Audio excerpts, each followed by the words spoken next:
like to discuss the topic, the Internet of Things. The Internet of Things is becoming an increasingly growing topic of conversation, both in the workplace and outside of it. It's a concept that not only has the potential to impact how we live, but also how we work. But what exactly is the Internet of Things, and what impact is it going to have on us? There are a lot of complexities around the Internet of Things, but I want to stick to the basics. Lots of technical and policy-related conversations are being had, but many people are just trying to grasp the foundation of what this actually is. In this video lecture, I'm going to describe the purpose of the Internet of Things, how it affects and impacts us daily, the technical aspects behind the Internet of Things, and the relationship to data behind it all. On this slide, I'm going to be discussing the purpose of the Internet of Things. The purpose of the Internet of Things is a computing concept that describes a future where everyday physical objects will be connected to the Internet and be able to identify themselves to other devices. The Internet of Things is purposeful or significant because an object that represents itself digitally becomes something greater than the object by itself. Examples of objects that can fall into the scope of Internet of Things include connected security systems, thermostats, cars, electronic appliances, and much more. Businesses can leverage Internet of Things applications to automate safety tasks. For example, they can notify authorities when a fire extinguisher in the building is blocked. As you can see in this picture to the left, the Internet network sends data and analyzes it through the Internet of Things devices.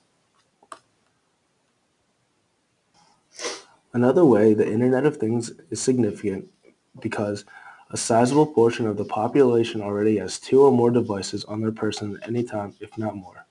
This video shows how the Internet of Things works on an everyday basis. On this page, I will be discussing how the Internet of Things affects and impacts us every day. The Internet of Things will be huge in several ways. The forces that are driving it and the benefits that are motivating it are increasingly numerous, as more and more organizations, industries, and technologies catch the feeling of the Internet of Things. The number of connected devices on the Internet of Things network will be huge. As you can see in this graph, the number of total devices increases every single year, and it's growing every day. Besides computing science, the Internet of Things can track your activity levels. Using your smartphone's range of sensors and connectivity options, for example, Wi-Fi and Bluetooth, you have a well-equipped Internet of Things device in your pocket that can automatically monitor your movements, locations, and workouts throughout the day. The Internet of Things also helps between hospitals and businesses and much, much more. On this page, I'm going to tell you how the user can use the Internet of Things. There are many devices and applications that will be implemented and are critically important in everyday life. For example, kitchen and home appliances such as refrigerators, washers, and dryers can keep track of the fridge temperature or let you know when the clothes are dry. In the picture to the right, the benefit outweighs the risk for individuals. Here's a video of my good friend Bobby telling you how he uses the Internet of Things in everyday life.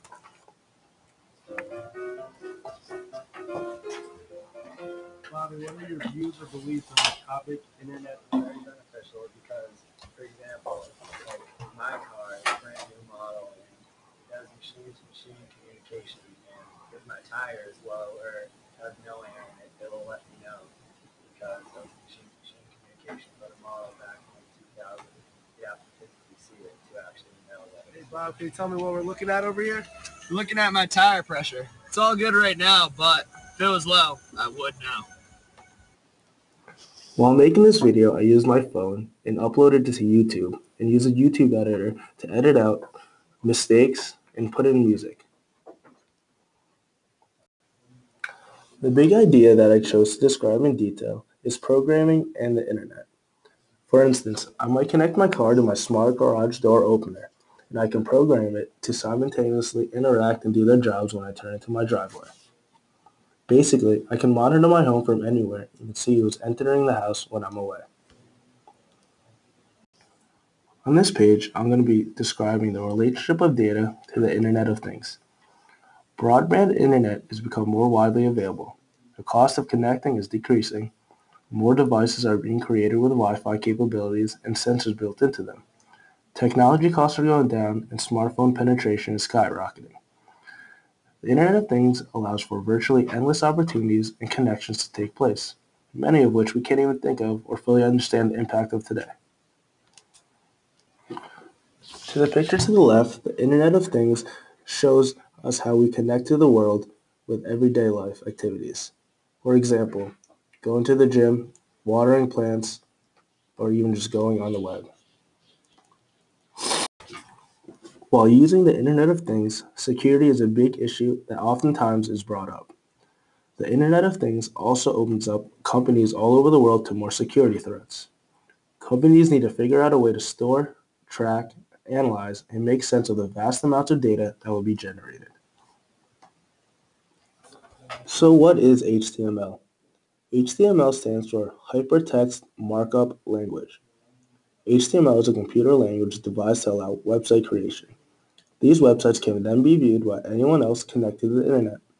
It is relatively easy to learn, with the basics being accessible to most people in one sitting, and quite powerful in what it allows you to create. It is constantly undergoing revision and evolution to meet the demands and requirements of the growing Internet audience. As you can see here, I used HTML code to make my website. You think these words can't make a website, but an example, it really could. As you can see here, this makes up the date above every single web page. So what is CSS? CSS is a cascading style sheet in a web page derived from multiple sources with a defined order of precedence or the definitions of any style element conflict. CSS specifies the possible style sheets or statements that may determine how a given element is presented in a web page. For example, the style attribute on an individual element tag, the style element that defines a specific style sheet containing style declarations. Also, style attributes specific. I'll say that. Another example is an imported style sheet using CSS automatically imports and merges an external style sheet with the current style sheet. For example, all these codings, I don't have to put it in every single web page. It just connects it to the other web pages. As you can see here, it shows the border color, where I can change each font, the boldness, the color, the padding, and the margins, and a lot more. In conclusion, this is my reference pages. I got 5 references, and I got most of my information on my second reference. Here's all the information that I told you today. For more information, please visit my full website. Thank you.